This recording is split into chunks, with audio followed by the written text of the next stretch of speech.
మహాలయ పక్షాలు వస్తున్నాయి సెప్టెంబర్ 18 నుంచి అక్టోబర్ 2వ తారీఖు వరకు. సో మహాలయ పక్షాల్లో పితృదేవత కార్యక్రమాలు చేయడం వల్ల మనకి ఎలాంటి ఆటంకాలు ఉన్నా కానీ అవన్నీ తొలగిపోతాయి అని చెప్పి మన పెద్దలు చెప్తూ వస్తున్నారు. సో స్త్రీ శాపం, అలాగే సర్పదోషం, పితృదేవతల శాంతి, పిండ ప్రదానం, తిలాహోమం ఇలాంటివి ఎలాంటివైనా సరే ఈ సమయంలో చేసినట్టయితే అంతకి అంత అభివృద్ధి చెందుతారు, ఎలాంటి దోషాలు ఉన్నా తొలగిపోతాయి అని చెప్పేసి చెప్తున్నారు. సో కిరణ్ టీవీ ఆధ్వర్యంలో గోకర్ణకి ప్రత్యేకంగా బస్సులు వేయడం జరుగుతుంది.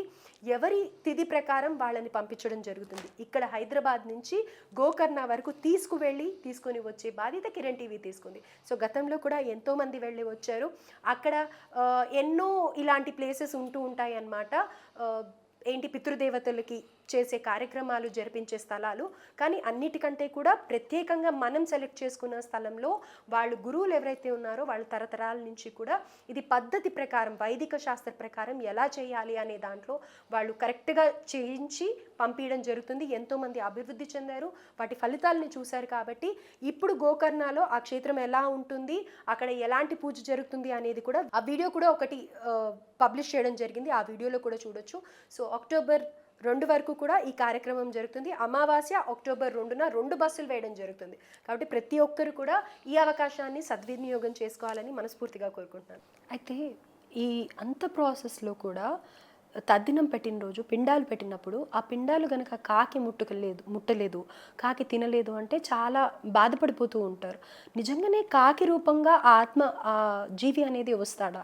కాకిలో ఆ జీవి ఉంటాడా? తప్పకుండా వస్తారు. మీరు కాకి తినలేదు అని ఎప్పుడు కూడా బాధపడక్కర్లేదమ్మా. ఎవరు కూడా పిండాలని మూడు చోట్ల 3 ప్రదేశాల్లో వదులుతారు. ఒకటి నీళ్ళల్లో వదులుతారు, చేప రూపకంగా వచ్చి భోంచేస్తారు అని. ఒకటి అగ్నిలో వదులుతారు. మనకి అక్కడ చిన్నగా హోమం కూడా చేయిస్తారు పిండ ప్రదానం రోజున. ఇది బ్రాహ్మణులలో బాగా మనకి కంటికి కనిపిస్తూ ఉండేటువంటి ప్రక్రియ. దానిలో కూడా వేయిస్తారు. లేదా ఆవుకి తినిపిస్తారు. ఈ కాకికి వాయస పిండము అని దీని పేరు, కాకికి పెట్టేదాన్ని. ఈ వాయస పిండము పెట్టినట్లయితే అంటే ఏంటి? ఇప్పుడు ఇందాక మీరు అడిగారు మనకు ఆత్మ ఎలా కనిపిస్తాయని.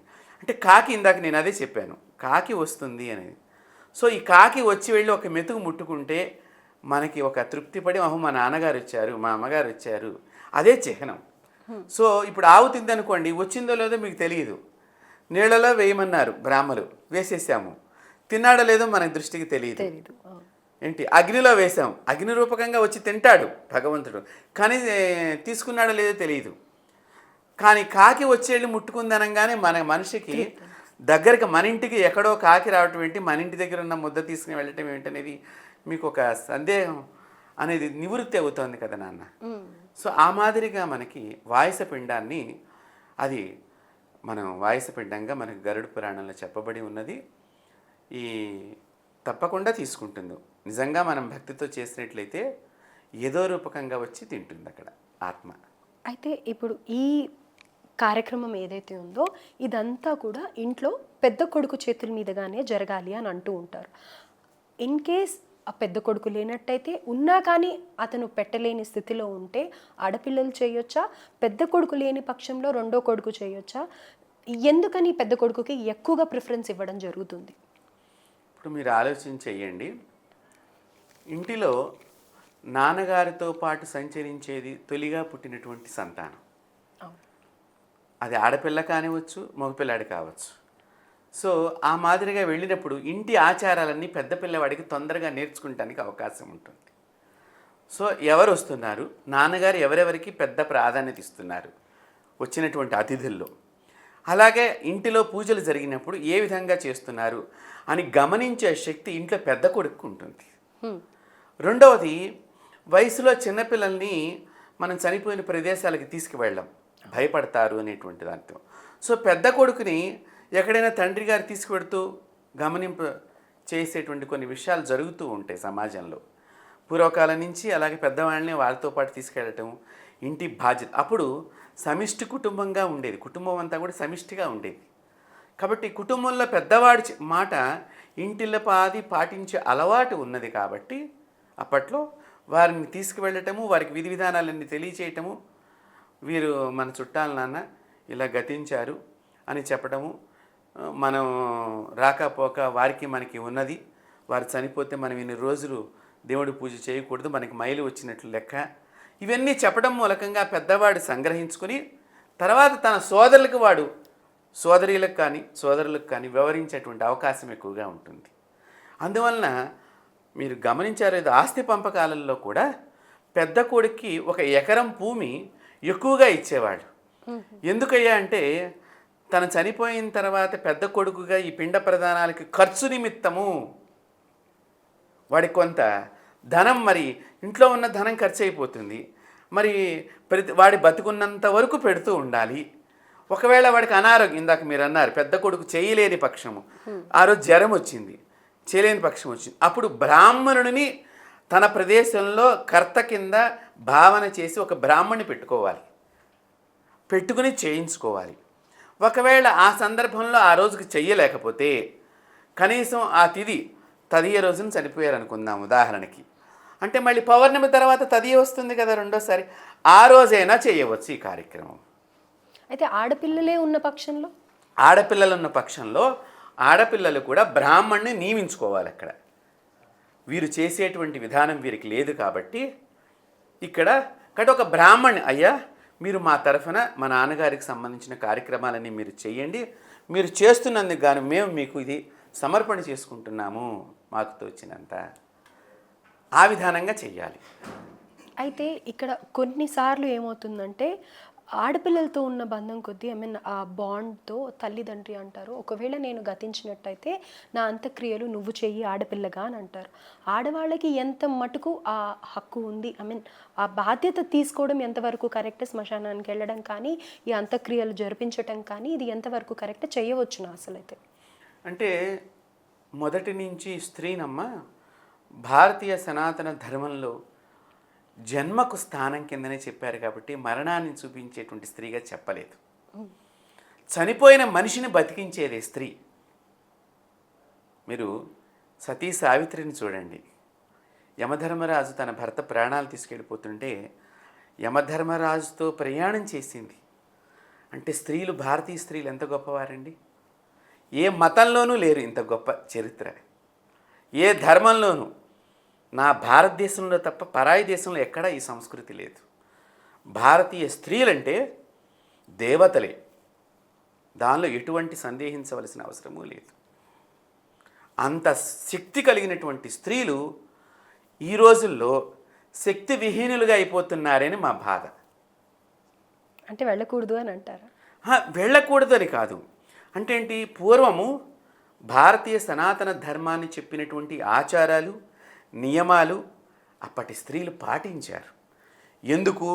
ఇది ఎందుకు చెయ్యాలి అని అడిగేవారు కాదు. మన పెద్దలు చేశారు, మనం పాటించి దాని శక్తిని పొందుదాము. మీరు ఋషిపత్నుల చరిత్ర అంతా ఉంటుంది. మరి వారు ఎక్కడైనా పిండ ప్రదానాలు చేసినట్టుగా మనకు కనిపిస్తోందా? లేదు కదా. అలాగే ఋషిపత్నులు ఎక్కడైనా కూడా భర్తకు తెలియకుండా వ్యవహారాలు నడిపినట్లుగా ఉన్నదా? లేదే. కలియుగంలో ఎన్నో జరుగుతున్నాయి. ఇంట్లో యజమానికి తెలియకుండా ఎన్నెన్నో వ్యవహారాలు చేసేస్తున్నారు. దానివలన వారు ప్రమాదంలో పడుతున్నారు, ఇంటి యజమానిని ప్రమాదంలో పడవేస్తున్నారు. అంతేకాదు కట్టు, బొట్టు, జుట్టు, ఈ మూడింటిల్లోనూ కలియుగంలో చాలా మార్పు వచ్చేసింది. మరి శక్తి రావాలి అంటే స్త్రీకి ఎక్కడి నుంచి వస్తుంది? సో శక్తి ఉన్నటువంటి స్త్రీ యముడు అంటే జీవిని పాపము చేయని పుణ్యం చేయని ఆ జీవి యొక్క అంచెదిశ ఏర్పడినప్పుడు ఆ చివరి క్షణాల్లో యముడు వచ్చి ప్రాణాన్ని తీసుకుని వెళ్ళిపోవటం అనేది మనకు కనిపిస్తున్నది. అలా ప్రాణం తీసుకెళ్ళిపోతున్న సందర్భంలో తన భర్త యొక్క ప్రాణాన్ని యముడు పట్టుకెడుతున్నాడని యముడికి ఎదురుగుండా నిలబడి అడిగినటువంటి ఆడవాళ్ళు, ఈ దేశంలో పుట్టినటువంటి వాళ్ళు ఇప్పుడు అడగలేని స్థితిలో ఏడుస్తూ ఉండిపోతున్నారు. వేదవ్యాసుల వారు భవిష్యత్ పురాణంలో రాశారు. దాన్ని బ్రహ్మంగారు కాలజ్ఞానంలో చెప్పారు. 72,000 పుట్టల గాజులు తెగి పడిపోతాయి అంటే ఏంటి? అంతమంది మగవాళ్ళకి మరణం సంభవిస్తుంది. అంతమంది స్త్రీలు పూర్వసింహాసినులుగా అయిపోతారు, వైధవ్యాన్ని పొందుతారు. మరి అప్పుడు ఒక ప్రాణం పోతేనే సతీ సావిత్రి తెచ్చుకోగలిగింది. మరి అలాంటి శక్తి ఎలా వచ్చిందని ఏ స్త్రీ అయినా కూడా ఆ శక్తి గురించి పరిశోధన చేసిందా? నేను మీ కిరణ్ టీవీ ద్వారా అందరినీ అడుగుతున్నాను, అలా ఆడవాళ్ళు పరిశోధన చెయ్యండి. ఎంత శక్తివంతులుగా మారుతారు.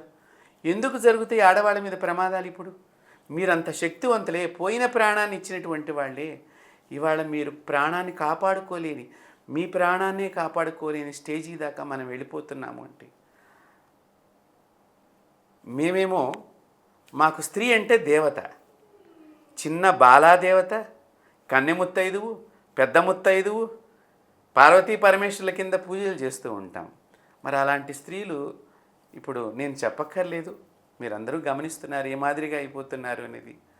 పరదేశంలో ఉన్న సంస్కృతియే గొప్పది అని భావన చేసి ఆ సంస్కృతికి మనం అలవాటు పడటం ద్వారా మనలో ఉన్న శక్తి, మన భారతీయ శక్తి, మన సనాతన ధర్మశక్తిని మనం మర్చిపోయి శక్తి విహీనులుగా మారిపోతున్నాం. దీనిలో ఆడవాళ్ళ పాత్రే కాదు, మగవాళ్ళ పాత్ర కూడా చాలా ఉన్నది వాళ్ళు అలా అయిపోవటానికి. ఎలా అంటారు? అంటే స్త్రీకి తెలియచేయవలసింది చిన్నప్పుడు తండ్రి, తల్లి, వివాహమైన తర్వాత భర్త, వారి వారి పాత్రను వారు సరిగ్గా పోషించటం లేకపోవటం మూలకంగా ఈ ప్రమాదాల్లో వాళ్ళు పడుతున్నారు. తర్వాత వారు చేసేటువంటి మంచి చెడులో స్త్రీకి విచక్షణా జ్ఞానాన్ని మనం పూర్తిగా తెలియచేయకపోవటం మూలకంగా కూడా కొన్ని ప్రమాదాల్లో స్త్రీలు పడిపోతున్నారు. అది మనం ఆలోచన చేసుకోవాలి. రైట్.